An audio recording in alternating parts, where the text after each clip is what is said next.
pense qu'en fait que j'ai été immergé très rapidement en fait dans la nature, tout petit. Mes parents déjà allaient beaucoup dans la nature. Ensuite j'avais un oncle qui était berger et agriculteur et qui m'emmenait beaucoup s'occuper des bêtes, aller au foin, voilà. Et puis même à la chasse. Quand on est adolescent on se cherche un petit peu, etc. Et c'est en allant chercher un magazine plutôt style aventurier dans une presse que je suis tombé en fait sur la couverture de Chasseurs d'images avec justement quelqu'un qui tirait un traîneau sur la glace. Donc j'ai pris le magazine, je l'ai acheté. Et puis là du coup j'ai découvert un peu la photographie. Et puis après rapidement ça fait boule de neige et c'est comme ça que c'est parti. Donc la nature c'était déjà ancré. Et la photo, c'est venu grâce à ce magazine que fortuitement je suis tombé dessus dans une maison de presse, quoi. Mon travail donc au niveau photo, nature, moi c'était un petit peu tout azimut au départ. J'étais pas mal sur les papillons, sur les grands mammifères, etc. Et puis j'ai un ami qui s'appelle Sylvain Uriot que j'ai rencontré quand donc c'était après mon école photo d'ailleurs. Et j'étais assistant cinéaste animalier.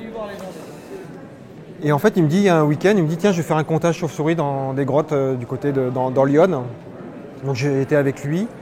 Et puis là, il me montre une chauve-souris que je peux voir de près parce qu'elle était en hibernation. Alors c'est un état assez physiologique, assez délicat pour l'animal. Mais ça n'empêche, j'ai vu un petit animal hyper bien dessiné, avec un pelage, une belle fourrure, etc. Je me dis tiens, c'est joli ça. Et puis j'ai commencé à lire sur les chauves-souris et d'un point de vue biologique, d'un point de vue systèmes sociaux, de leur territoire, du nombre d'espèces qu'il peut y avoir, des écosystèmes qu'elles occupent. Je suis très heureux d'être là. J'ai participé au festival avec mon exposition sur la chauve-souris aux ailes d'or.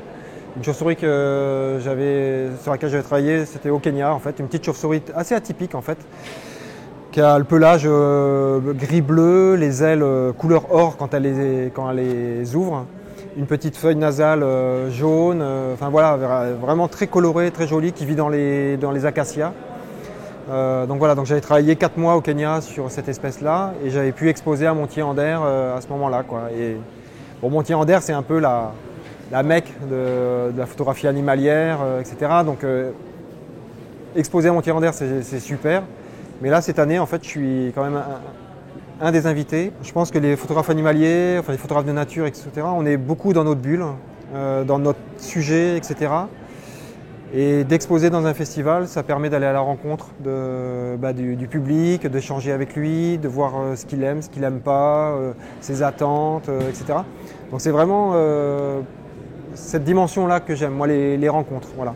Et c'est pour ça d'ailleurs qu'au niveau de l'exposition Guyane humaine et sauvage, j'y tiens particulièrement parce que en fait, c'est vrai que je montre en général mon travail sur les chauves-souris et assez peu en fait mon travail sur les rencontres que je peux faire pendant que je fais mes recherches sur les chauves-souris. Et c'est vrai qu'en Guyane, j'ai eu vraiment un grand coup de cœur au niveau de la nature, mais aussi au niveau de la diversité des populations. J'ai eu la chance, en fait, grâce à la Canopée des Sciences, parce qu'on a remonté les 300 km de fleuve Oyapock pour atteindre le village de Yawapa, donc c'est un des villages de Trois-Sauts. À chaque fois, une dimension humaine qui est très forte. Enfin, moi, je suis très sensible, en tout cas, voilà. C'est vrai qu'aujourd'hui, moi, je suis beaucoup en Guyane. Cette expo, en fait, c'est plus une expo sur un travail en cours. Parce que, voilà, moi, je prépare un film sur les chauves-souris amazoniennes. La photographie, c'est un moyen vraiment d'expression pour transmettre notre sensibilité par rapport à un sujet, quoi. Et cette sensibilité par rapport à un sujet, elle est captée grâce à cet appareil, que ce soit maintenant film ou photo. Et puis après, on la propose au public et puis ils aiment ou ils n'aiment pas, quoi. Juste après mon école photo, j'ai été embauché en tant qu'assistant cinéaste. Donc tout de suite, j'ai vu la photo et le monde du cinéma, quoi. Et puis pour la photographie de chauve-souris, dans laquelle je me suis vraiment beaucoup investi au départ, en argentique et tout ça, avec des pellicules à 100 ISO, enfin, bon bref, c'est nostalgique. Il n'y avait que la photo qui me permettait de faire des photos de chauves-souris en vol, etc. Et puis dans les années 2004-2005, il y a des modèles numériques qui sont sortis, qui étaient plutôt de bonne qualité.